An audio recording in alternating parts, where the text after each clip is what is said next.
Ya, jadi pada kesempatan kali ini aku akan menunjukkan bahwa ini adalah bukti saya mengerjakan infografis saya sendiri ya. Ini masih belum diedit, ini dari Canva, oke. Jadi aku akan hapus semua ini. Ya, jadi eh infografis yang sedang aku buat ini judulnya itu mengenai dasar-dasar akuntansi yang harus kita ketahui. Jadi judulnya kayak gini. Bentar.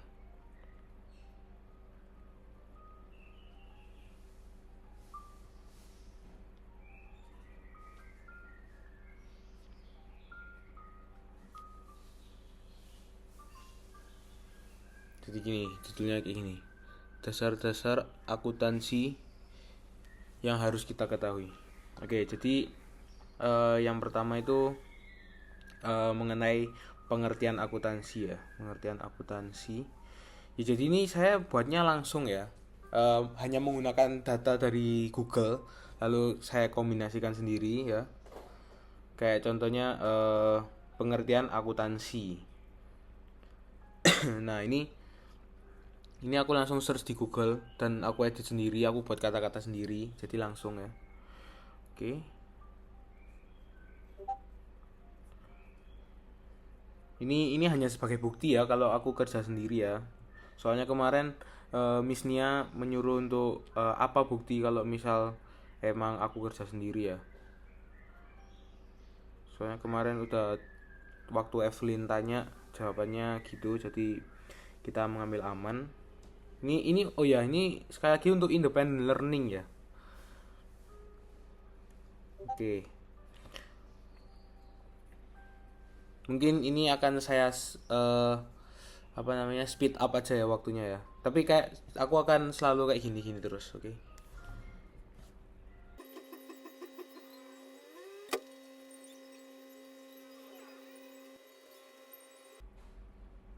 Oke, jadi seperti ini ya. Kita buatnya simple aja. Tapi tunggu dulu.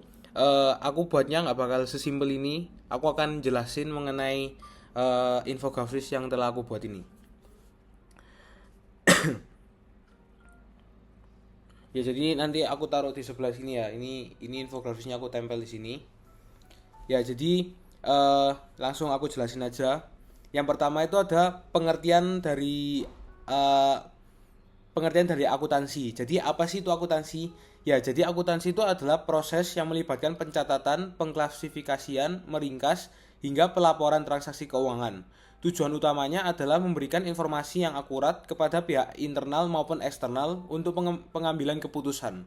Jadi contohnya itu seperti perusahaan menggunakan data akuntansi untuk melihat laba, mengelola anggaran, dan memenuhi kewajiban pajak. Ya, lalu yang kedua itu ada siklus akuntansi.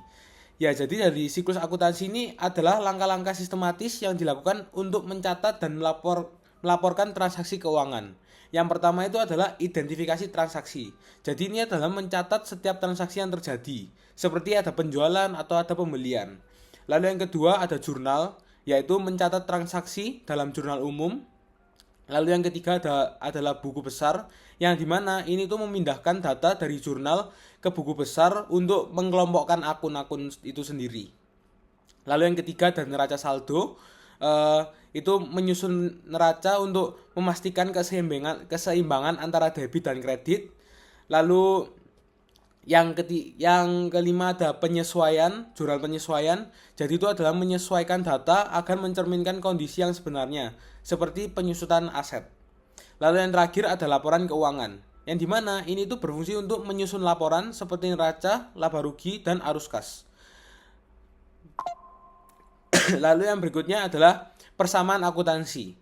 Jadi eh, di sini aku nulisnya itu adalah aset sama dengan liabilitas ditambah ekuitas. Jadi ini adalah dasar dari semua laporan keuangan. Jadi persamaan ini itu menunjukkan bahwa sumber daya yang dimiliki perusahaan seperti aset itu berasal dari utang liabilitas dan modal pemilik yaitu ekuitas.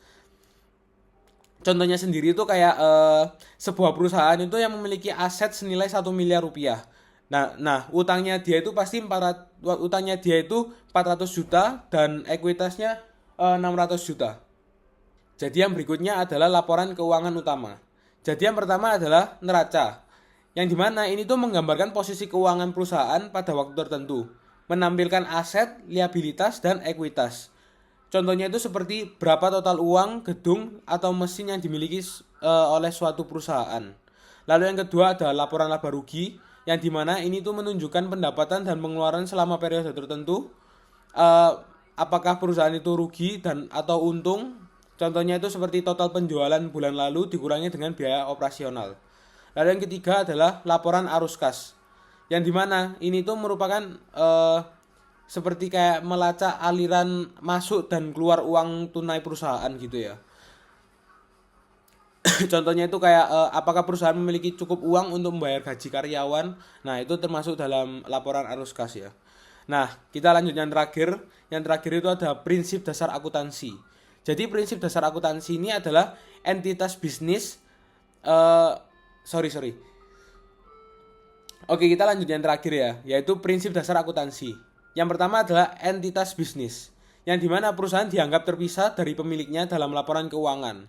Contohnya itu seperti keuangan pribadi Anda tidak boleh dicampur tangan dengan laporan keuangan usaha Anda. Lalu yang berikutnya adalah kesinambungan usaha, yang dimana maksudnya ini adalah mengasumsikan perusahaan akan terus beroperasi kecuali dinyatakan sebaliknya. Contohnya itu seperti bisnis dianggap tidak akan berhenti tiba-tiba gitu ya. Lalu yang terakhir itu ada pengakuan pendapatan, yang dimana pendapatan harus dicatat saat diterima, bukan ketika uangnya masuk. Contohnya itu seperti jika kita menjual barang kredit, pendapatan tetap diakui meskipun uangnya belum diterima. Oke, sekian dari penjelasan mengenai infografis dari Independent Learning saya, Miss Nia. Eh, Mohon maaf jika ada kata yang kurang sopan dan tidak tidak layak. Terima kasih Miss Nia.